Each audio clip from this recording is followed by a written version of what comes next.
Adam Neumann is back. He raised $350 million from Andreessen Horowitz. There was an announcement this week for his new company called Flow, which, as we understand it, is trying to develop residential apartments, in the same sort of vibe, quality, and attention to experience as maybe was intended with WeWork.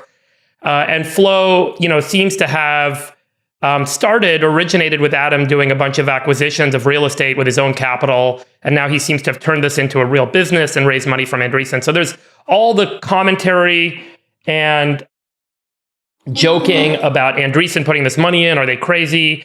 As well as all the, commentary about Adam Neumann. How could anyone back him? The guy was so awful the first time around. Let me just do a quick round the horn with you guys, initial reactions to the Adam Neumann deal. And then I'd love to talk about founders having a second act, because, Adam happens to be high profile. So his failure was high profile, but a lot of founders have a failed low profile first experience and come back and kick ass the second time around. And investors have taken notice of that. And so I'd love to go there, but maybe we just do a quick reaction. J. Cal, I know you've talked about this on your other show. Maybe you can kind of give us your quick commentary on the opportunity of the transaction, and what are people talking about with respect to this deal happening? People are wondering why he's able to raise money. And what I always tell founders is when you see these like weird fundings and you can't get your heads around them, it typically has to do with track record, and credible audacity trumps prior blunders. So say what you will about Adam Neumann, he is audacious and he has credibility. People forget his origin story. They only remember the Masayoshi-san $4 billion and what happened and what he did with that. And that was a complete clusterfuck. It went off the rails. He did all kinds of inside dealing, and it was madness. But before that, he did Green Desk. He was a bootstrapped entrepreneur. And then he created the category-defining co-working space, which to this day, when you say, I need to get an office, the first thing people say is get a WeWork. Just like they say, take an Uber, just like they say, Google it, just like any other verb that we talk about. And so it's very easy to dismiss him and say the tech industry has no morals. They'll back anybody. He has a publicly traded company that's in the market right now. He defined the category, and he also put $300 million apparently of his own money at stake to buy these apartments. So I think I would say the bet makes sense to me, and I think it will make sense if we go into the bet, which I'd love to hear everybody else's thoughts on. It's an audacious bet because housing is one of the hardest industries to tackle, and he already did it for commercial, so why wouldn't he be able to do it for residential? Sachs, did you see this opportunity in the market? Did you guys take a look at it or have any points of view on it? No, I mean, we don't write $350 million size checks, so it's just not something that we're going to take a look at. For that matter, we don't really do non-software investments. We don't do, in the physical world type investments. And I've kind of learned that doing anything in the physical world with atoms is 10 times harder than doing anything with bits. So, one of my takeaways over the last few years is, we tend to like pure software models, not even hybrid or tech-enabled models, because it really does take a 10x entrepreneur to do anything in the physical world. So yeah. Software is kind of our knitting, and we like to stick to that. In terms of, Andreessen Horowitz making this investment, here's what or your larger topic of repeat founders. Look, most startups fail, and most founders or good founders have an entrepreneurial streak in them.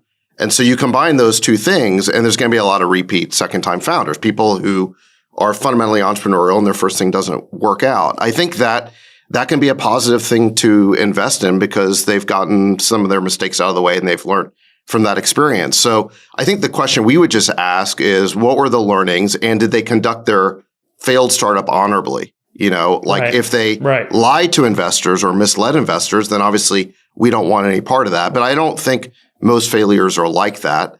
And so as long as the founder, I think, conducted themselves honorably, had some good learnings, it's certainly not a disqualifier for their next startup. I mean, Chamath, you've been open in the past about startups that waste money and do the kind bars and red brick, offices and, easy living at the office. There's no better example of over-the-top exuberance as there was at WeWork, right? I mean, does that indicate to you that this guy doesn't have a clue in terms of how to be prudent with investors' capital and it's not backable, or how do you think about it? I have a couple thoughts. The first is that WeWork is a really interesting business, but that business had been built many times before, and it's called a REIT. And I think what Adam was able to arbitrage was a period of time where he pitched a non-real estate investor a technology company that was really just a real estate investment trust. And that's why he was able to get these incredibly heady valuations. I think the peak valuation of WeWork was like $45 or $50 billion. But what happened, which is that when WeWork ultimately went public, the collective intelligence of the public markets imposed a REIT-based valuation model on WeWork, and it is now a $3.6 billion public company. And I don't think you can dunk on Adam for that. It's hard to build any kind of company, let alone a $3.6 billion company, and he was instrumental in that, so he should get some amount of credit. But the reality was that he was pitching people that didn't want to hear about a business that was a real estate investment trust. They wanted to hear about some technology and all of these other things, but ultimately, when you stripped it away, it was a REIT. Now, you started again, and from the outside in, not knowing anything, because we don't know anything, what it looks like is the beginnings of another REIT, except focused on residential, right? So when you buy hundreds or thousands of apartments. But again, same pig, different lipstick. The issue at hand, though, is that, again, he has found a technology investor to buy a technology story. And again, time will tell whether there's a technology business here. But if it ultimately is an amalgamation of a bunch of apartments with some sort of, interconnected technology that helps enable a better community or what have you, those kinds of REITs have also been built before. And REITs are valued in a very structured way on this thing called FFO, funds from operations. And you know what the upper bound of valuation is, which is if you go and look in the stock market, the most valuable REIT in the world is a company called Prologis. They have about 1 billion square feet under management. They're about $100 billion company. WeWork has about 45 million square feet under management. They're a $3.6 billion company. So if you just interpolate from those two data points, on the residential side, Adam's going to have to buy, if you think an average apartment is 1,500 square feet, he has to buy, 665,000 more apartments in order for that to be Prologis scale. I don't know, to invest at $1 billion valuation or 1.5 or 2 or whatever the number turns out to be, makes sense if you think the upper bound is unlimited, but if you think the upper bound is 3 or 4 billion, the only reason to do it, by the way, it still makes sense for Andreessen to do it. And this is why I think people get tilted. Because now this comes to my second point, which is that what Adam Neumann is able to take advantage of is a very obvious, powerful understanding of the venture capital business model that other founders don't, especially the ones that dunk on him. And let me just explain this. We talked about this last week. The only mistake I think that SoftBank really made was a velocity of money mistake, which is not setting the investment cycle of their vision fund to be 10 years instead of 5. Well, every other fund has a 5-year investment cycle too, including AHs. And so when you have tens of billions of dollars under management, guys, guess what? They have the same problem SoftBank did, except with just a different quantum of capital. They want velocity of money. And so if a founder comes and asks for $350 million, it actually in a perverse way makes their life easier. Because now that's saying yes once versus saying 5 or 6 times to people asking for $50 million. Or heaven forbid, 350 times for people asking for $1 million. And so if you're in that seat, Chamath, if you're in the investor seat, are you putting all that capital once with the one guy who's managed that money before? Or do you want to find the guy who hasn't or the gal who hasn't?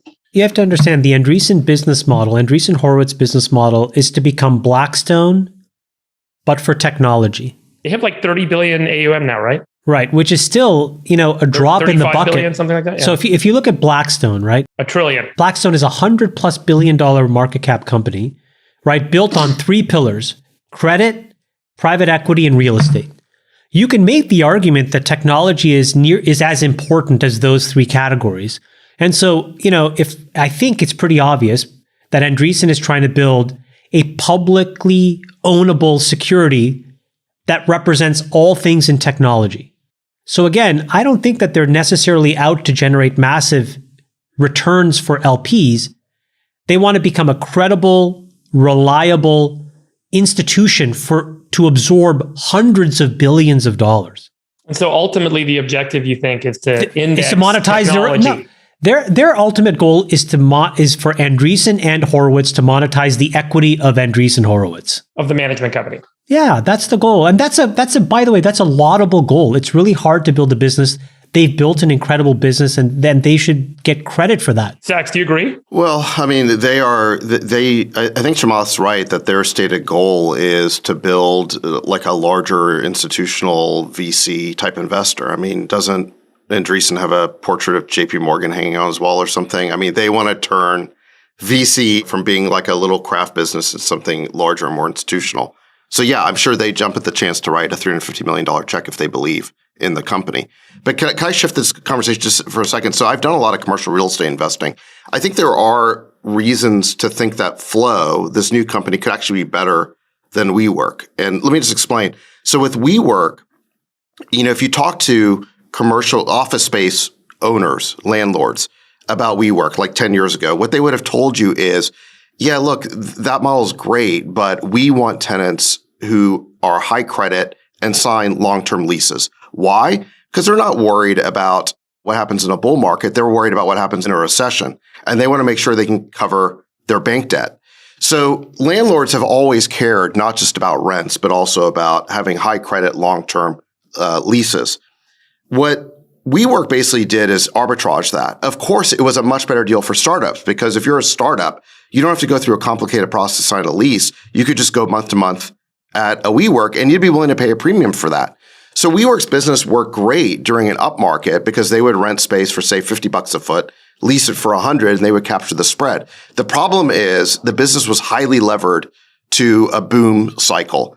And at the first recession or bust cycle, all of a sudden they're going to have massive vacancy because everyone can leave. And all of a sudden their rents go below the rents they're collecting go below the rent they're paying and the arbitrage goes away. They magnified that problem by making two mistakes. Number one, they signed a lot of top of market leases, right? They were signing leases at $100 plus per foot in hot markets.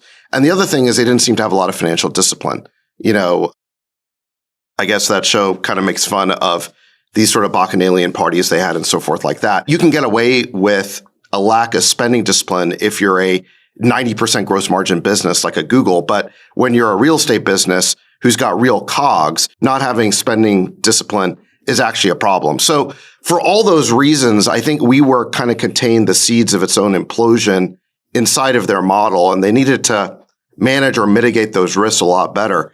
That's not to say, though, that it wasn't a great product. I mean, for every start, it was an amazing product. Yeah, I mean, in the early days, Zach, so to your point, they were taking under market, like really low cost per square foot space, like in the Tenderloin, and then selling it for, Bryant and 3rd Street rents, right? I mean, that was the arbitrage and it worked. It's only they lost that discipline, it sounds like, in the second half of the company's history. Right. What I think is interesting about Flow is that it's sort of multifamily, these apartment type buildings. Those tend to be, let's call it 1-year leases anyway, and they're owning them. They're not leasing from a landlord. They're basically, so Chamath's right. It's basically a standard apartment replay where Newman is going to create a consistent experience and brand across the country. I'm not sure that's really been done before, where there's like a brand for apartment living. It's never been done. Yeah. And so actually it's pretty simple in terms of measuring if it's going to work or not, which is simply, can Adam Newman deliver lower vacancy rates and higher rents? And then, buy apartment buildings at market prices. So in other words, that's the arbitrage, is can he extract more rent and less vacancy from apartment units by creating this national brand and this experience, but hopefully do it with financial discipline. Have you guys ever... Yeah, go ahead. But this is my point. Everything you talked about is how we would actually do a teardown of any other REIT that was looking for money, David. We would look at what is the FFO. Ultimately, it's like, what's the implied cap rate and what's the FFO? Can you get paid for owning this thing? How much do you have to spend and can you get paid? And this is where I think, like, trying to then, so if on the inside of it, what instead it was not that, but it was pitched as some, convoluted technology play, it's a little bit harder to believe. Again, we don't know the details. So maybe play. Sure. higher level actually, of conscious. what I would say, building on Sachs and Chamath's, if they are going to do 700,000 apartments, you can actually put some numbers on this. 700,000 apartments, you think they can get an extra 100, maybe $150 out of a renter? I think they could for like that experience, right? People pay a little premium. Sure. They're not going to pay 300 more, 400 more, because then they would just get a larger apartment and, they could spend that money because it would be better spent. If they have 700,000 of those, you're talking about $1 billion in revenue a year. That's with 700,000 apartments. Okay, 10 times profits, whatever, $10 billion valuation. If Andreessen Horowitz is buying in at 1.5 or 2, like Chamath's saying, is probably correct. Somewhere in that range, they bought 20%. Okay, yeah, maybe they get a 6 or 7 bagger out of this, but it's a 6 or 7 bagger on a big number, 350. It's not like a 20x or a 50x. And you also get the branding, which I would not undervalue here, of being the firm that backs bad boy entrepreneurs and is like willing to go there and support founders. I think it's a real positive for Andreessen. It's like, look, yeah, I do. You just raised a ton of money. Well, guess what? You got to put that money out because it's not as if they're going to think to themselves, oh, I really only want to run this fund over 3 years instead of 2. They're not thinking that. They're like, I want to keep going out because I think their business model works by taking as much oxygen in the room as possible, which means to be actively fundraising always. It's true of Blackstone, it's true of Apollo, it's true of Carlyle, it's true of KKR. Any of these publicly traded investment managers, they live and die by their ability to constantly be raising funds, which implicitly means you have to constantly be writing funds.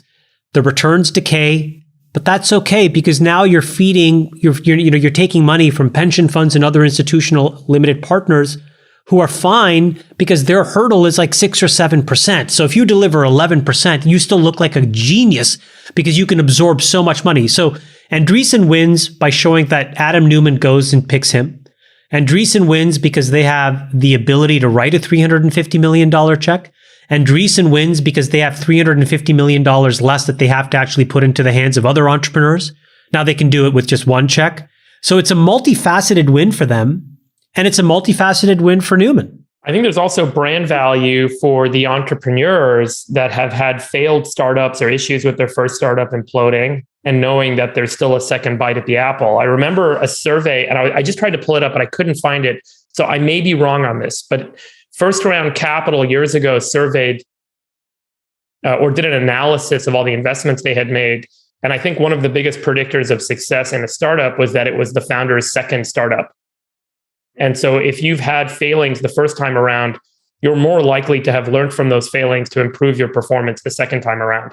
And so as an entrepreneur, I look to Andreessen Horowitz after this investment and think, these guys will still back, great entrepreneurs, even if things went sideways or there was an issue the first time. And you've got, the ultimate kind of case for that.